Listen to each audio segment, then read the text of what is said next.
ඔන්න ඉතින් අදත් අපි ලස්සන තැනකට ඔයාලව එක්කරගෙන යන්න තමයි මේ හදන්නේ. ලොකු හයික් එකකට පස්සේ අද උදේ අපි ගෙදර යන්න තමයි හිතාගෙන හිටියේ. අපි ගෙදරට යන පාර අතරමඟ මෙන්න මේ ලස්සන දියැල්ල තියෙනවා අපි දැක්කා. ඉතින් කොච්චර මහන්සි දැනුණත් ලස්සන තැන් බලන්න, සොඳුරු මතක එකතු කරගන්න ආස කරන අපි දෙන්න මේ වගේ තැනක් මග ඇරලා යන්න නම් පොඩ්ඩක්වත් හිතන්නේ නැහැ. මේ අපිට වම් අත පැත්තෙන් පේන දොළ පාර නම් සමහර විට දියැලෙන් එන වතුර පාර වෙන්න ඕනේ. අපි ඉතින් එතෙන්ට ගිහිල්ලාම බලමු. ඔන්න අපි කතාවෙන් දියැල්ල තියෙන තැන පාකින් ඒරියා එකටම ආවා. එහෙනම් ඉතින් අපි අපේ ගමන පටන් ගමු.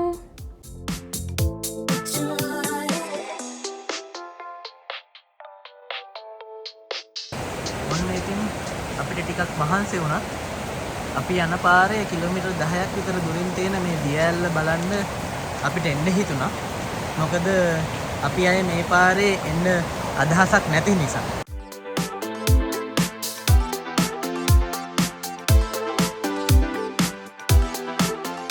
අපි හිතුවා මහන්සි වුණත් කමන්නේ.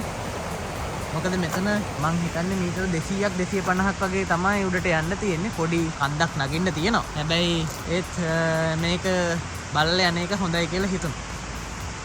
ඒ වගේම මේ පරිසරය හරිම සුන්දරයි. ඒක දකිද්දී මහන්සිය නැති වෙලා යනවා.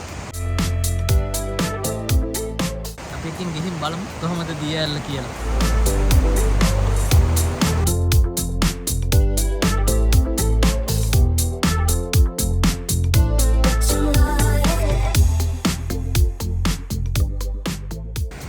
මෙතන තියෙනවා ගල් වලින් හදපු බංකුවක්. අර උඩක් තියෙනවා. මං හිතන්නේ තව ටිකක් සමයක මැද වගේ වෙනකොට කට්ටිය ඇවිල්ලා මෙතන කැම්පින් කරනවා. මේ තියෙන්නේ ගිනි ගොඩක් ගහපු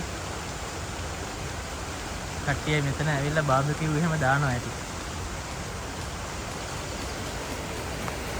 මේ තියෙන්නේ දියැලෙන් එන වතුර පාර තමයි. පොඩි පොදයකුත් වැටෙනවා. කොහොම වුණත් මේ වැහිබර කාලගුණය පරිසරයට අමුතුම ලස්සනක් ගෙනත් දීලා කියලායි මට නම් හිතෙන්නේ.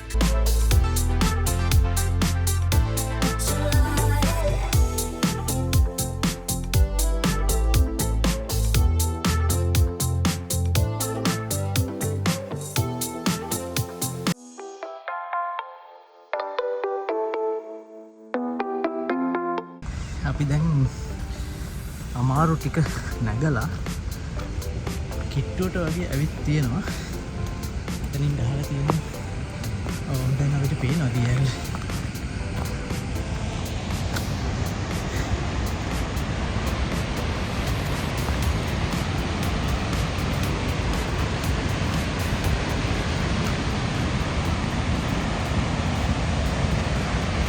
ලස්සන දියැලක්.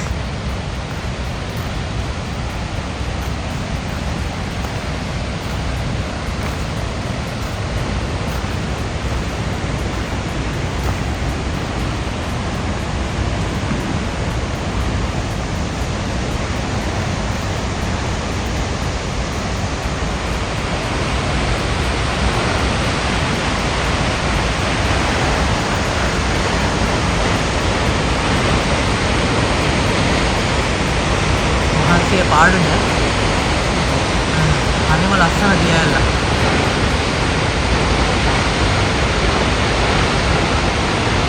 අපේ ලක්ෂපාන දියැල්ල වගේ ටිකක් දුම්මිල දියැල්ලක් වගේ අර වතුර වැටලා ගියේ. පොඩි ඇවිල්ලා අර පොඩි කටකින්. හැබැයි අපිට පේන විදිහට මේක අර වතුර පාර කෙලින්ම මීටර ගාණක් විසි වෙලා තමයි කන්දේ ඉඳලා බිමට වැටෙන්නේ. හැදලා තියෙන පොඩි පූල් එකක්. හරිතර කඩුගල් වලින්ම නිර්මාණය වෙච්ච පූල් එකක්. ඇලි බිඳුවක්වත් නැහැ.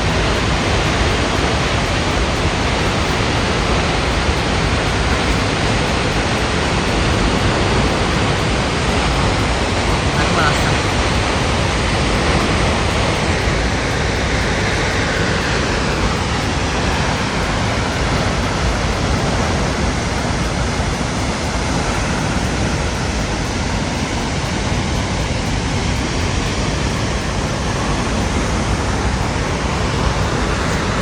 ලොකු උසකන්දකුත් නෙමෙයි. හැබැයි ගොඩාක් වතුර තියෙනවා.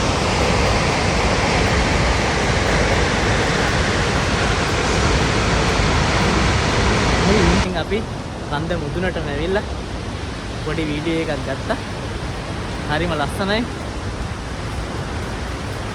යන්න හිතෙන්නේ නැහැ. ඒත් අපි ගොඩාක් දුරක් ඩ්‍රයිව් කරන්න තියෙන නිසා අපි දැන් යනවා.